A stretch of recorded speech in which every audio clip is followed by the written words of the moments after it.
이제 이 여호수아 지금 이제 정복 준비잖아요.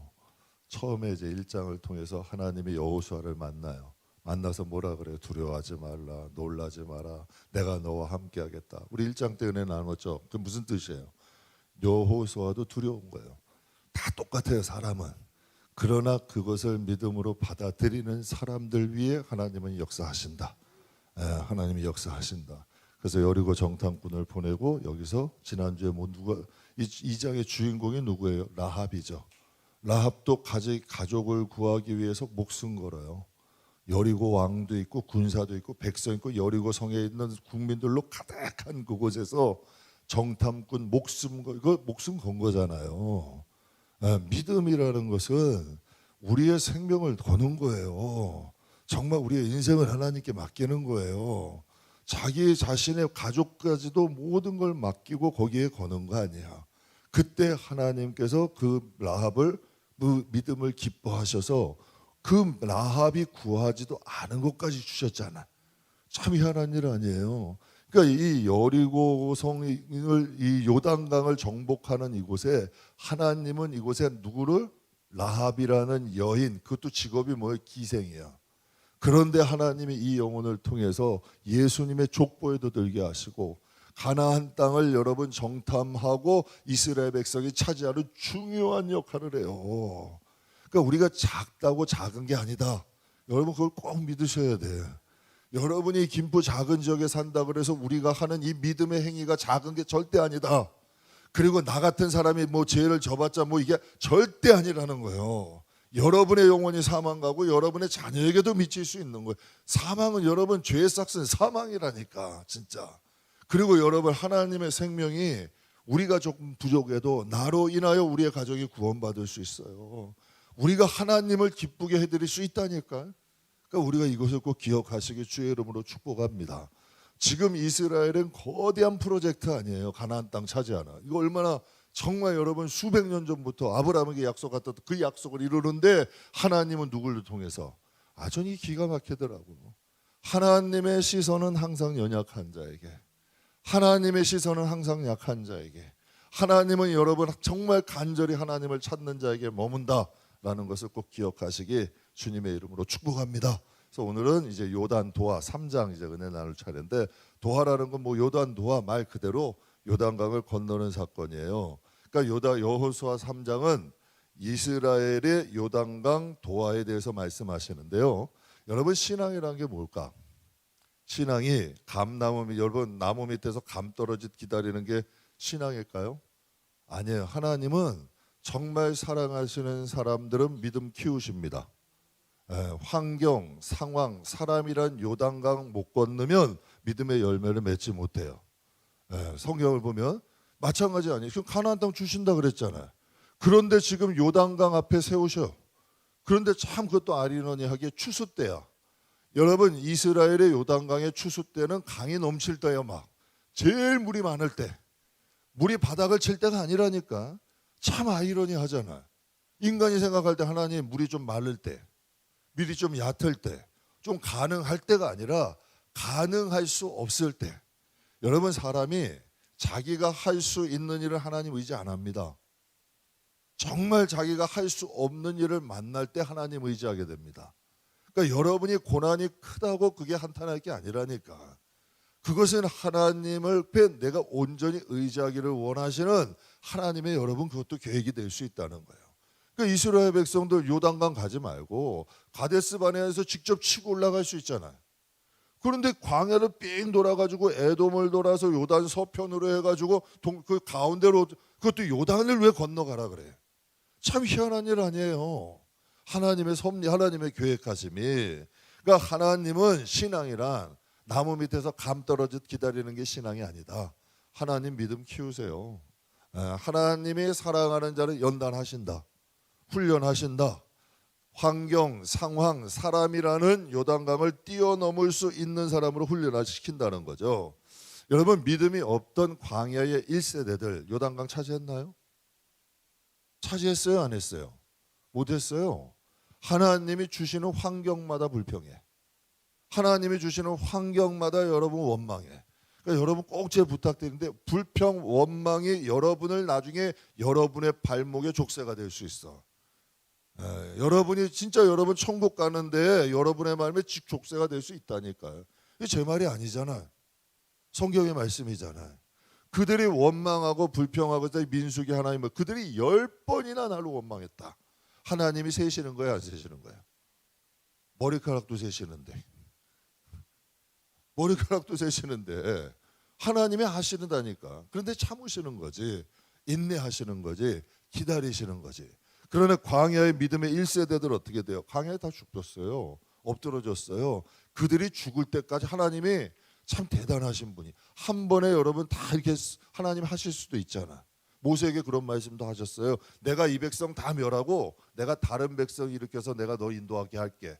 그런 말씀이 성경에 있어요, 없어요? 있어요. 그런데 모세가 아니라고. 하나님 앞에 중보 회개하잖아요. 그러나 하나님이 그들을 여러분 기다리다 지치다 못하시니 그러면 내가 너희 백성들을 멸하지는 않으나 2세대 사람하고는 같이 못 가겠다. 내가 너네 다 1세대들은 다 죽을 때까지 기다리겠다. 그리고 너희 자녀 세대 2세대를 통해서 내가 가나안 땅 들어가겠다. 이것이 하나님 말씀이잖아요. 믿음이 없는 1세대는 광야에 죽었다니까요. 그러나 믿음으로 요단강을 건너고 가나안 7 족속과의 전쟁에서 싸울 줄 아는 하나님을 믿고 따르는 하나님의 백성들을 통해서 그 땅을 차지하게 하셨잖아요. 참 희한한 일 아니에요. 그들은 감나무 떨어지듯 떨어지기를 바랬고 하나님은 너희가 나를 믿음으로 한번 가보자는 거예요. 그러면 여러분 보세요. 감나무 떨어지듯 떨어지는 사람이 여러분 믿음이 생길까? 아니면 하나님이 요단강 한번 건너보자. 하나님 이거 죽으면 어떡해요? 그래도 하나님 믿으니까 갈게요. 요단강 건너가. 여리고성은 만났는데 자기는 농기구밖에 없어. 우리 새벽 예배 때 임 목사님 말씀 한번 하셨는데 농기구밖에 없어. 무기도 없어. 그런 여러분 그거 가지고 싸우래. 하나님은 가나안 족속들하고 어떻게 싸워? 그런데도 여러분 하나님 내 하나님 믿고 우리가 여리고성 한번 쳐들어가 볼게요. 그래가지고 여러분 믿고 나간 사람들에게 여러분 믿음이 돼. 누가 더 여러분 하나님 앞에 감격 있겠냐는 얘기야. 이건 여러분 말해봤자잖아요. 이 세상에서 믿음의 행위를 했던 사람들이 하나님 나라도 감격스러운 거야. 세상 반 하나님 반 원망하고 할 거 다 하면서 천국 솔직히 난 갈 수 있을까도 의문이야. 그러나 여러분 그런 믿음의 행위들이 하나도 없는 사람들이 천국 가면 뭐가 감격스럽겠냐고. 제가 한번 말씀드렸죠. 계시록에 주님이 여러분 환난 가운데 온 사람들이 주님 품에서 그 눈에서 뭘 닦아주신대? 눈물을. 왜 닦아주실까?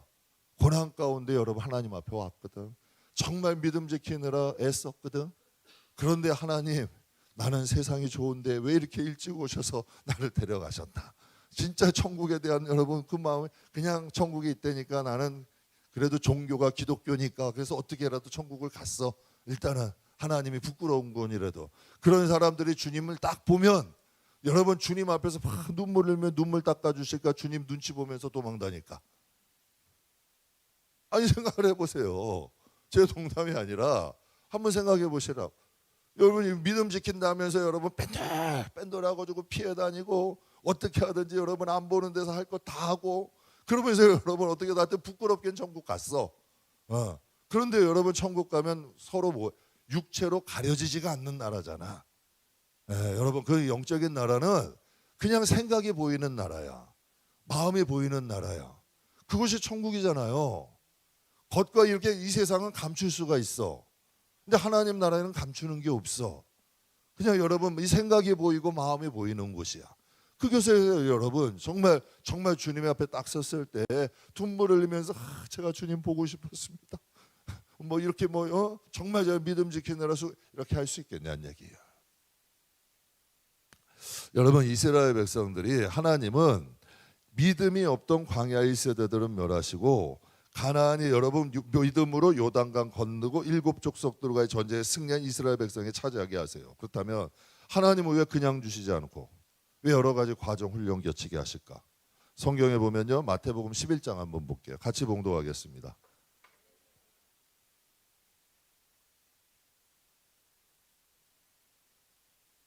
아멘. 이 말씀을 오해하는 사람들이 있어.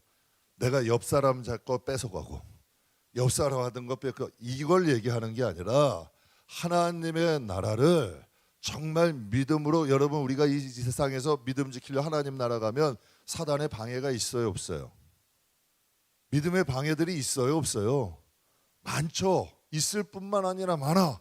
그러나 그것을 침노해 가면 가는 나라 사람들이 그것을 차지한다는 이야기예요. 왜 여러분 하나님은 하나님 나라를 그냥 주시지 않고 왜 우리를 훈련하실까? 왜 우리를 시험하실까? 하나님이 훈련하시고 시험하시는 것은 크게 세 가지 목적이 있어요. 첫 번째는 정말 너희가 천국을 원하느냐는 거예요. 정말 천국을 원하느냐는 거예요. 마태복음 13장에 여러분 잘 아는 말씀이죠. 같이 읽겠습니다. 또 천국은 구하는 장사와 같으니 극히 값진 진주 하나를 발견하며 가서 자기의 소유를 다 팔아 정말 여러분의 소유를 다 팔아서라도 천국 갈 수 있는 마음이 있냐는 얘기예요. 팔란 얘기가 아니에요. 그 정도로 그래서 성경에 이런 말씀이 있어요. 너희 부모나 너희 자식을 나보다 더 나를 더 사랑하지 않으면 내 나라에 합당하지 않대. 하나님이 부모 자식을 사랑하지 말라는 거예요. 너희가 부모 자식 사랑하지 나를 그 정도는 사랑하라는 거예요. 여기서 왜 진주를 비유했을까? 너희가 이 세상 살려면 돈 필요하지, 재산 필요하지. 사람이 여러분 살아가는데 이런 재물이 없으면 세상 살기 불편하지. 하나님이 모르시는 거 아니야. 너희가 그렇게 필요한 이 세상 재물과 나하고 바꿀 수 있냐는 거예요. 그것은 여러분 하나님에 대한 사랑의 무게를 그래도 재물보다는 더 해야 되지 않는 거예요. 지금 하나님이 그게 필요하신 게 아니라 그러니까 하나님 그걸 말씀하시는 거죠. 마태복음 10장에 예수님도 이런 말씀을 하세요. 또 자기 십자가를 지고 나를 따르지 않는 자도 내게 그러니까 여러분 우리가 생각할 수 있어요. 여러분의 그러면 우리 쉽게 한번 해보자고요. 제가 짊어지고 있는 목회함 지고 있는 십자가가 클까? 아니면 여러분 각자가 물론 여러분도 고생 많이 하는 분이 저보다 훨씬 무겁겠지만 그래도 여러분 개인이 지는 십자가가 더 무겁겠어요. 대답을 안 하셔. 그래도 목회한다 보면 쉽게라는 더 무거울 수 있잖아요. 한번 해보실래요, 여러분 목회? 나하고 좀 바꿔가지고 역할을 바꿔서 한 달만 목회해 보시면 우리 성도님들 철들 것 같아 전. 아 진짜로 맨날 철들 한 달만 해보시면 철들 것 같은데. 근데 그냥 일단 왜 이 말씀 드리냐면 자기 십자가 이건 저에겐 십자가야 저도. 그리고 각 가정들마다 십자가의 무게는 조금씩 다를 수 있어. 그러나 그 십자가의 무게가 영광의 무게도 된다라는 거 여러분 잊지 마세요. 나는 고생 안 해. 나는 뭐 아무것도 괜찮아. 여러분 한번 심각하게 한번 생각해 보셔. 하나님 앞에 갔을 때 영광이 없을 수도 있는 거야. 내가 십자가를 여러분 없는 게 아니라 십자가를 내려놓은 사람이야. 그 사람들은. 내가 십자가를 안 지는 거야. 책임을 감당을 안 하는 거지. 십자가가 없는 사람은 아니라는 거야. 내가 십자가를 내려놓는 사람, 내 짐을 여러분 십자가를 가볍게 하는 사람들이 있다는 것을 말씀하시는 거예요. 그러니까 하나님의 나라는 침노하는 자의 것이라 그랬어. 또 자기 십자가를 지고 나를 따르지 않는 자도 내게 합당하되 합당하지 않대. 이거 제가 한 말 아니잖아요. 예수님이 한 말이잖아요. 그러니까 예수님 믿음 때문에 천국을 향하는 믿음 때문에 소유를 잃어버릴 수도 있대. 그리고 상황, 환경, 사람을 통해 연단과 훈련이라는 십자가를 질 수도 있대. 여러분 믿음 때문에 지금 여기서 3, 40km만 올라간 북한에서 믿음 때문에 순교하는 사람들이 있어요 없어요? 있어요. 중국에서도 여러분 지금 심각해요. 여러분 종교에 대한 탄압이 진짜 여러분 믿음 갖는 거 못하게 해요. 요즘 그리고 심각한 시대예요. 그러면 여러분 그런 곳에서는 순교까지 각오하면서 믿음 지키잖아요. 맞잖아요. 믿음 지키기 위해서. 그렇다면 여러분 너희가 그 대가를 치르면서까지라도 정말 천국을 원하냐는 거야. 하나님이 우리를 때로 훈련시키세요. 시험도 주세요. 너희가 정말 천국을 원해? 그러면 여러분 그 시험을 통과하고 나면 우리에게 뭐가 생기는 거예요? 천국이 귀한 거예요. 저는 개척한 거 솔직히 그냥 감사드려요. 주 안에서 저 전도사 때도 고생을 많이 좀 했어요. 고생한 것도 감사해요. 왜냐하면 그 고생을 통해서 하나님 나라가 더 소중해져. 그런데요, 이 믿음의 연단, 믿음의 산순교, 믿음의 이런 것을 겪지 않으면 이 하나님 나라가 가치가 없다니까. 진짜 그래요. 어떤 사람에게는 복음이 생명이에요. 믿으세요? 그런데 어떤 사람에게는 복음이 싸구려예요. 그냥 싸구려야. 어떤 사람이 복음에는 기쁜 소식이에요. 어떤 사람에게는 복음이 번거롭고 귀찮은 소리야. 이상하잖아요. 이게 무슨 차이겠냐는 얘기예요. 정말 내가 하나님을 사랑하는가? 내가 정말 천국을 원하는가? 하나님 그거 보시는 거예요. 두 번째는 죄에 대한 분리야. 죄에 대한 분리. 하나님께서 우리를 훈련하시고 시험하시는 건 죄와 우리를 분리시키는 거예요. 죄인이라는 건 그 사람이 죄인이 아니에요. 죄와 사람. 여러분 보죠. 우리 죄인이었잖아요. 맞죠? 그런데 저도 죄인이었어요. 그런데 저도 죄인이었다고 회개하면서 지금 목회해요. 그러니까 여러분 죄인이었던 그 사람이 죄를 좀 떠나서 아직도 여러분 죄에 대해 자유롭진 않지만 그래도 하나님의 뜻대로 살려고 노력해요. 똑같은 한대원이야. 그런데 여러분 이전에는 그냥 내 마음대로 죄를 지었고 지금은 좀 조심하려고 그래. 웬만하면 죄 짓는 자리는 안 가려고 그래. 그리고 하나님이 기뻐하시는 일을 하려고 그래. 뭐 때문에 이렇게 될까? 뭐 때문에? 하나님 나라 사모하니까. 하나님의 이런 연단과 시험의 과정을 통해서 죄가 우리에게 분리되는 거예요. 그래서 로마서 6장에 이런 말씀이 있어요. 같이 읽겠습니다. 그러나 이제는 죄로부터 해방되고 하나님께 종이 되어 거룩함에 이르는 마지막은 여러분 분명히 말씀하셔요. 지금 구약이 아니에요. 신약이에요. 그러나 이제는 너희가 뭐로부터 해방됐대? 하나님의 종이 되어. 하나님의 종이라는 건 무슨 뜻이에요? 누구 명령을 따르는 거예요? 그럼 여러분 한번 여쭤봐요. 여러분 하나님의 명령 따라 살아요 지금? 하나님의 명령을 따라서 살아야 하나님 종이잖아요. 우리가 이전에는 죄의 종이었잖아. 죄가 원하는 대로 시키는 대로 했잖아요. 미워하라면 미워하고 시기하라면 시기하고 욕심내라면 욕심내고 혈기내면 혈기내고 교만하라면 교만하고 여러분 이렇게 살았잖아 솔직히. 그러나 이제 하나님의 말씀으로 죄에서 해방되어서 어떻게 됐대요? 하나님의 종이 되어 무슨 열매를 맺었대요? 거룩함에 이르는 열매를 맺었으니 그 마지막은 영생이다.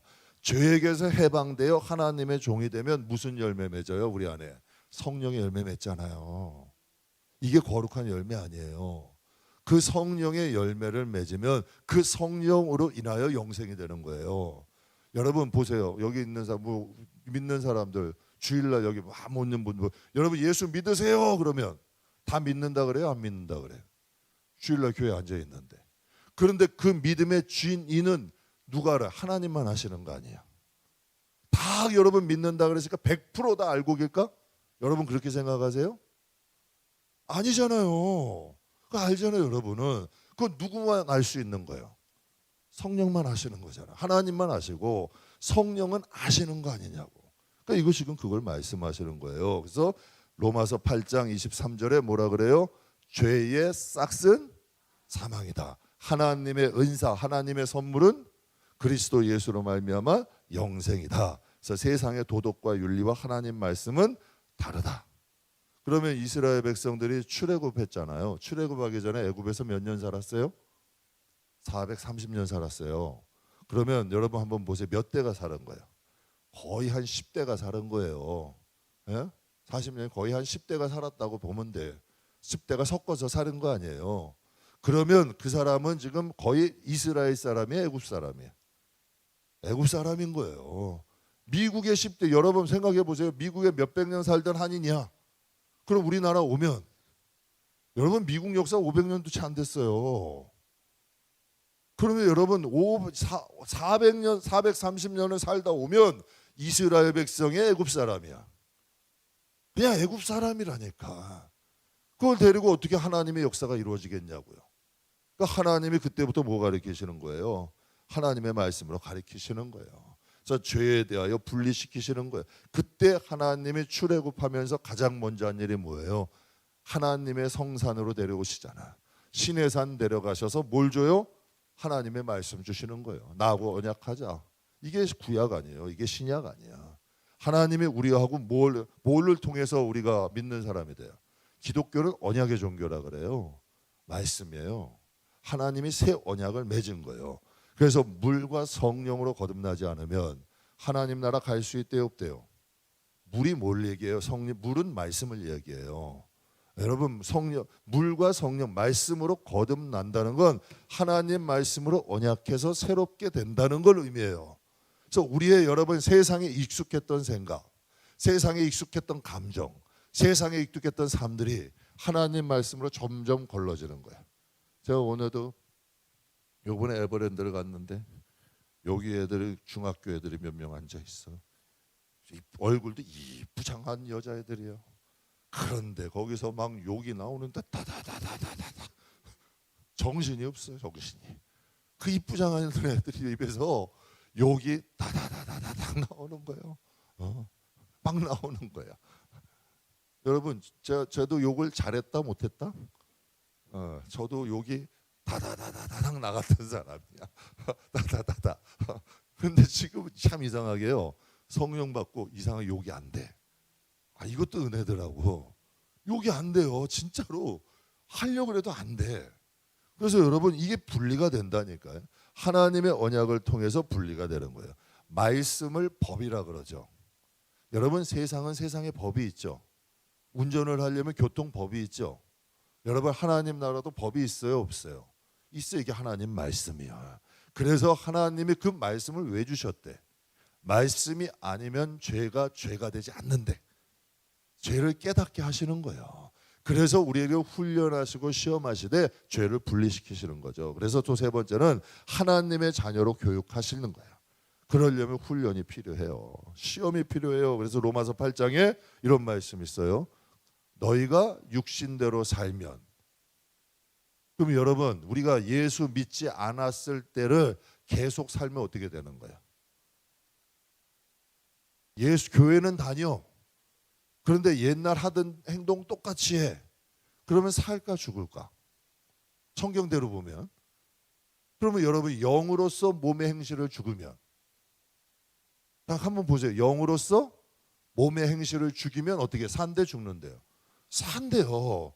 영이라는 것은 성령, 하나님 말씀 안에서 우리가 우리의 옛 방법에서 좀 돌이키면 산대요, 죽는데요. 그럼 하나님의 자녀는 누구냐? 즉 14절에 보면 같이 읽겠습니다. 무릇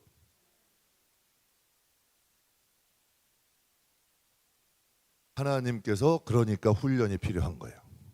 옛 본성을 자꾸 거슬리려니까 시험도 오는 거예요. 훈련도 오는 거예요. 근데 이걸 해야 돼. 그래야지만 여러분 죄와 좀 분리되고 우리가 하나님의 자녀가 돼요. 성경을 그래서 디모데후서 3장에 이런 말씀하시죠. 여러분 잘 아는 모든 성경은 뭐로? 하나님의 감동으로 된 것으로 교훈과 책망과 바르게 함과 의로 교육하기에 유익하니 이는 하나님의 사람으로 온전하게 하고 모든 선한 일을 행할 능력을, 훈련과 시험이 아니면 선한 일을 행할 수 있는 힘이 없어요. 그냥 내 마음대로 사는 거예요. 그럼 죽는 길로 간다니까요. 그냥 육신대로 살면 죽는 거예요. 그런데 영으로서 여러분 우리의 몸의 옛 행실을 죽이면 산대.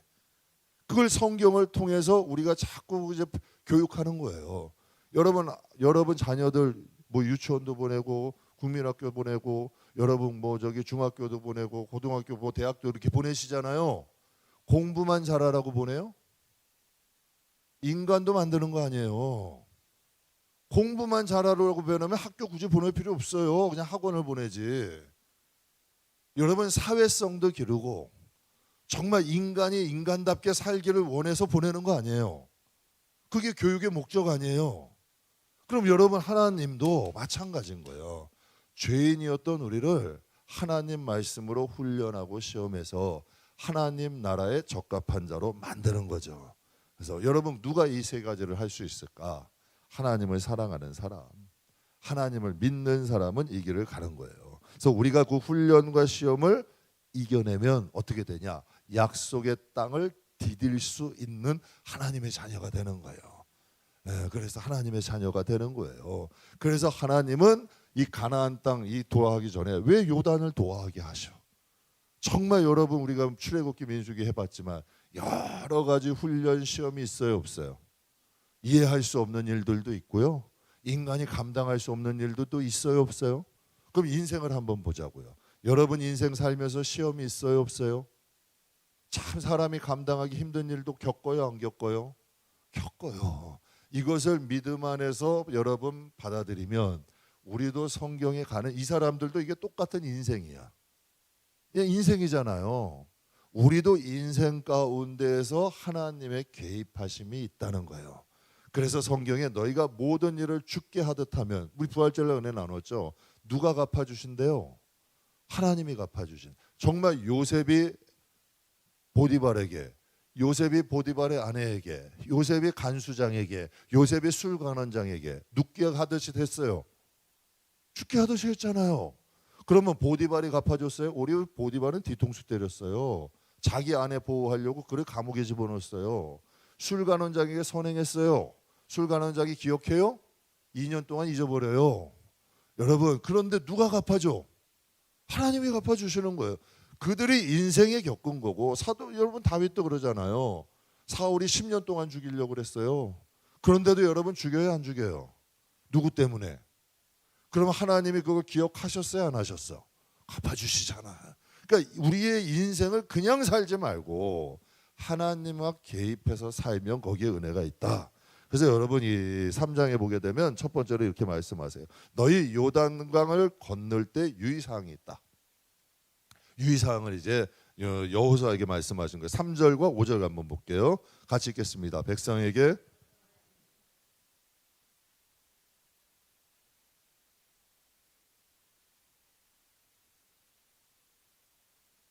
따르라. 여호수아가 또 백성에게 이르되 너희는 자신을 성결하게 하라. 여호와께서 내일 너희 가운데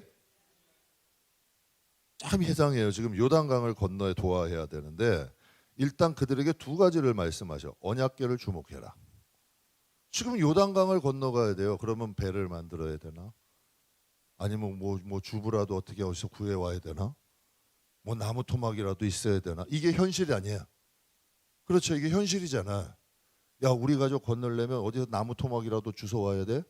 하나님이 요단강을 가래니까 가긴 가는데 이게 현실이 아니야. 아마 우리 교회에서도 요단강을 건너가 한강 건너에 갑시다 하고 하나님이 한강으로 가서 한강에 이제 건너야 된다 그러면 야, 막 집에서 나무 토막 가져오고 뭐 이제 스티로폴 주워오고 뭐 이런 분들 있지 않을까? 아니, 현실적으로 내가 얘기하는 거예요. 이럴 수 있잖아.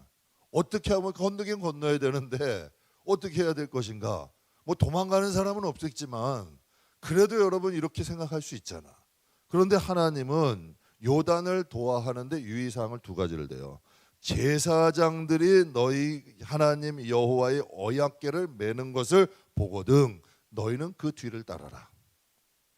언약궤를 매는 것을 보고 있다가 그들이 언약궤를 메고 가면 너희는 그 뒤를 따라라. 그리고 두 번째는 백성들에게 이르게 너희는 너희 자신을 어떻게 해라? 성결케 해라. 이게 강을 건너는 것과 성결이 무슨 뜻이냐는 얘기예요. 성경에 이런 말씀이 있죠. 두 사람이 뜻이 다르면 같은 길을 갈 수 있대요, 없대요? 없대요. 두 사람이 뜻이 다르면 갈 수 없대요. 언약궤가 움직이면 너희도 그걸 주목하고 있다가 나를 따라라. 그리고 너희를 성결케 하래요. 이게 왜 중요하냐면 여러분 각자에게는 각자의 생각이 있어요, 없어요? 자, 복잡한 생각, 엉뚱한 생각, 이상한 생각 하는 분들도 존재해요. 그러니까 하나님의 여러분 인도함을 받으려면 이 생각의 스위치를 일단 끄셔야 돼. 그래야 간다니까. 이 생각은 그냥 여러분 고삐 풀린 망아지 같아. 말도 안 되는 것처럼 막 튄다니까 그냥. 근데 이거 스위치 안 끄면 하나님 못 쫓아가는 거예요. 성결이라는 뜻이 뭐예요? 깨끗이 하는 거잖아요. 깨끗하게 하는 거잖아요. 아니 강을 건너는 거하고 너희 자신을 깨끗하게 하는 건 누구냐는 얘기야. 여러분 시편 24편에 보면 다윗이 이런 고백을 해요. 영광의 왕이 누구시뇨? 강하고 등한 여호와시로다. 다윗은 군인이요. 그런데 여러분 그가 전쟁에 그가 이렇게 고백을 해요. 강하고 능한 여호와시요 전쟁에 능한 여호와시다. 전쟁을 나도 군인이지만 여호와가 전쟁에 함께 하셔야 된다는 거예요. 저도 세상을 따라 살아가는 데는 뭐 부친 때부터 여러 가지 경험을 했지만요. 정말 나이가 들어갈수록 경험하게 되는 건 하나님이 도우셔야 된다. 이거는 정말 뼈저리게 느껴. 그래서 여러분 하나님이 도우시면 화도 보게 되더라고. 정말 희한하게 꼬여있던 문제도 기다리고 버티면 오히려 그것이 복이 되는 경우들이 훨씬 많아. 그래서 저는 쉽게 판단 안 하려고 노력을 해. 그냥 기다리는 거예요.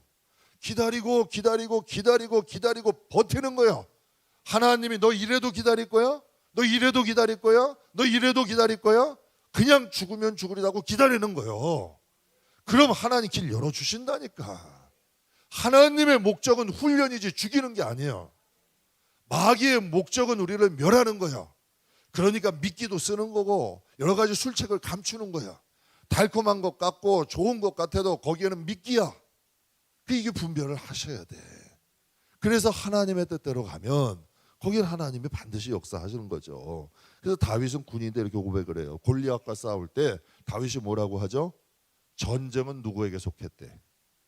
야, 여러분 10대 소년의 입에서 이런 얘기가 나와. 너는 창과 칼과 방패로 내게 오느냐? 나는 여호와의 이름으로 간다. 전쟁은 누구에게 속했다? 하나님께 속했다. 그가 군인이 되어서 여러분 군인 장수가 됐을 때나 어릴 때나 그에게 싸움은 누구에게 있다? 여러분 하나님을 바라보는 성도라면 말씀 주목하셔야 돼요. 법계 언약계라는 건 하나님이잖아요. 하나님의 말씀 아니에요. 그걸 주목하고 레마의 말씀을 들을 수 있을 정도로 우리를 깨끗게 하는 훈련을 해야 돼. 여러분 가만히 이제 정말 그냥 콩티도 파티도 막 급한 일이 일어났어. 코로나처럼 막 큰일이 일어났어. 막 우리나라에 막 그냥 뭐 어떤 큰일이 일어났어. 그럴 때 여러분이 여러분 자신을 가만히 한번 보세요. 생각이 널뛰고 있는지 하나님의 레마의 말씀이 들리는지. 급할수록 돌아가란 말이 있어요. 정말 위급한 상황이 올수록 내 마음속에 말씀하시는 하나님의 음성에 귀를 기울여야 돼. 예. 급한 일이 있을 때 정말 어려운 일이 있을 때 생각 널뛰는 대로 하면 백전백패야. 여러분도 인생 경험할 거예요. 여러분 내 생각 널뛰는 대로 판단하고 행동했다 후회하는 게 우리 한두 번이란 얘기예요. 저는 한두 번이 아니에요. 정말 급할 것 같아서 야 이건 안 될 것 같고 이건 하나님도 못할 것 같아. 이건 내가 하나님을 좀 도와드리면 내가 하나님을 도와드려야 될 것 같아. 그래서 내가 팔 걷고 하면은 잘 됐을까 못 됐을까? 괜히 후회하는 거예요. 내가 그거를 여러분에게 일을 많이 했다 그랬잖아요. 일을 많이 하는 만큼 실수도 많이 한 거예요. 일을 많이 했다니까 정말 바쁘게 살았다니까. 그러면 여러분 일을 많이 한 만큼 실패도 많이 해봤어. 실수도 많이 해봤어. 그래서 이제부터 깨닫는 게 있는 거예요. 깨닫는 게. 그래서 실수를 줄여가는 방법은 하나님께 주목하는 거예요. 느린 것 같아도 느린 게 아니다. 여러분 작은 것 같아도 작은 게 아니다. 하나님이 하시는 길대로 가면 참 희한하게 하나님이 우리가 손뼉치며 감격할 만한 일을 하나님은 준비하신다라는 것 꼭 기억하시길 주님의 이름으로 축복합니다. 그리고 이제 이스라엘 백성에게 언약궤를 메고 갈 때 이제 제사장들에게 말씀하는 거예요. 너희는 언약궤를 메고 어디 앞에 서라? 백성들 앞에 서래요. 그러니까 요단을 건널 때도 순서를 정해주는 거예요. 제사장들에게 맨 앞에. 여러분 보세요. 지금 요단을 건너면 여리고성이요. 그러면 여러분 그것을 건널 때 누구를 앞세워요? 군인 앞세워야 되잖아요. 그런데 참 하나님은 언약궤를 맨 불편한 몸의 제사장들을 앞세우래. 이게 순서예요. 그 순서를 정해준 거예요. 그럼 저라는 사람은 크게 세 가지 역할을 해요. 가정에서는 남편이고 아빠고, 교회에서는 목사고 사찰이에요. 제가 이제 안사찰입니다. 제가 안목사 겸 안사찰이에요. 교회 일을 이제 뭐 제가 그래도 제일 많이 하는 것 같아. 제일 많이 알고 하면 사찰 아니에요. 그러니까 그렇게 생각을 해 저는. 그리고 또 하나님께는 종이요, 아들이에요. 그럼 요단강이랑 우리가 큰 문제가 만나면 제 가정에 여러분 남편이나 아빠의 이름으로 나가야 돼요? 아니면 교회 목사 이름으로 나가야 돼요? 아니면 하나님의 종의 이름으로 나가야 돼? 어떤 이름으로 나가야 일이 제대로 되겠어요? 그러면 여러분 우리가 큰 일이 부닥치고 힘든 일이 부닥칠 때는 하나님의 종, 나는 하나님의 자녀라는 여러분 중심을 가지고 나가야 돼요. 가정의 문제니까 내가 가장으로 해결한다? 교회의 문제니까 내가 목사로 해결한다? 아니야. 언약궤를 믿고 하나님의 종으로서 나가야 돼요. 우리 가정은 내 가정이기 전에 하나님 가정이야. 믿으십니까? 이 교회는 내가 담임 목사이기 전에 하나님이 몸이요. 맞아요, 틀려요. 그러니까 하나님 중심으로 먼저 봐야 진짜 하나님 거잖아. 맨날 우리 가정은 하나님의 가정이고 한다고 하지만 내 마음대로 다 해버려. 교회도 여러분 하나님이 뭐 몸이라고 하지만 내 생각대로 다 해버려. 그거 하나님 모르시겠냐고. 하나님도 여러분 아시죠. 아까 말씀드렸잖아요. 10번이다. 너희가 광야를 걸 때 10번이나 나에게 불순종했다. 하나님이 아신다니까. 하나님이 우리의 마음과 생각의 계획도 하나님은 아시는 분 아니야. 그래서 여러분에게 말씀드리잖아요. 좋은 생각하시라고, 좋은 계획하시라고. 그래서 맨 앞에는 군인이 아니다. 유력한 사람도 아니다. 누가? 언약궤, 하나님의 상징하는 언약궤를 맨 제사장들이 앞장서라. 분명히 하나님은 베드로전서 2장 이렇게 말씀하셨어요. 그러나 너희는 누구래요? 왕 같은 제사장이다. 우리는 하나님 앞에 여러분에게 이 권세를 주셨어. 믿으십니까? 여러분이 나라를 위해 기도하잖아. 여러분이 교회를 위해 기도하. 이거 구약의 제사장들이 나는 거예요. 여러분 옛날 카톨릭 시대 중세교회 시대는요. 성경이 라틴어로 되어 있어가지고 일반 사람들은 보지도 못했어요. 보지도 못하겠다니까. 그걸 여러분 마틴 루터가 여러분 성경 모든 사람이 성경 알아야 된다고 성경을 번역하기 시작한 거 아니에요. 그래서 일반 사람들도 다 읽게 해라. 왜 특정 사람들만 주목하게 만드냐. 그거 다 알게 해야 된다. 저는 그렇게 생각해요. 여러분이 각 가정에 모세가 되고 여호수아가 되고 제사장 되셔야 된다니까요. 여러분이 책임지셔야 되는 거예요. 저도 인도할 수는 있는 거지 책임은 여러분한테 있다니까. 그래서 우리가 그것을 설 줄 알아야 된다는 얘기죠. 그래서 성도는 무슨 일을 하든지 누가 앞장서야 된다? 하나님 앞장서시라. 어떻게? 하나님 말씀을 앞세우고 나가는 저와 여러분이 되기 주의 이름으로 축복합니다. 그리고 이제 여호수아에게 하나님이 계시를 하세요. 요단을 어떻게 도와할 것인가, 건너갈 것인가. 하나님의 계시가 누구에게 임한다? 여호수아에게 임해. 여러분 하나님의 계시는 누구에게 임했던 거예요? 모세에게만 임했던 거 아니에요. 근데 지금 누구에게 임해? 여러분의 각 가정을 인도해야 돼. 여러분이 여러분 인생을 인도해요. 여러분의 인생이 귀해요? 하찮아요? 한번 여쭤봐요. 여러분의 인생이 귀해요? 하찮아요? 하찮은 인생이 어딨어? 다 생명인데. 그러려면 누구의 계시가 있어야 돼? 하나님의 인도함이 있어야 돼요. 이건 기본이야. 우리가 성도하면 하나님을 자꾸 의뢰할 줄 자꾸 의뢰해야 돼요. 하나님께 물어야 돼요. 사울은 묻지 않았대. 다윗의 특징은 계속 물은 거야. 하나님께 계속 묻다 보면 보이기 시작해요. 하나님께 계속 묻는 거야. 이게 맞을까 틀릴까? 아니 그래도 한번 가봐. 그냥 맞을까 틀릴까 한번 믿음으로 자꾸 가봐. 그러면 조금씩 보이기 시작을 해요.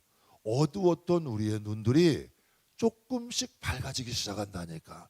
그러니까 하나님께서 여호수아를 처음에 두렵고 놀라고 막 이랬던 여호수아를 하나님께 얼마나 여러분 진짜 여러분 간절하게 기도했겠어요.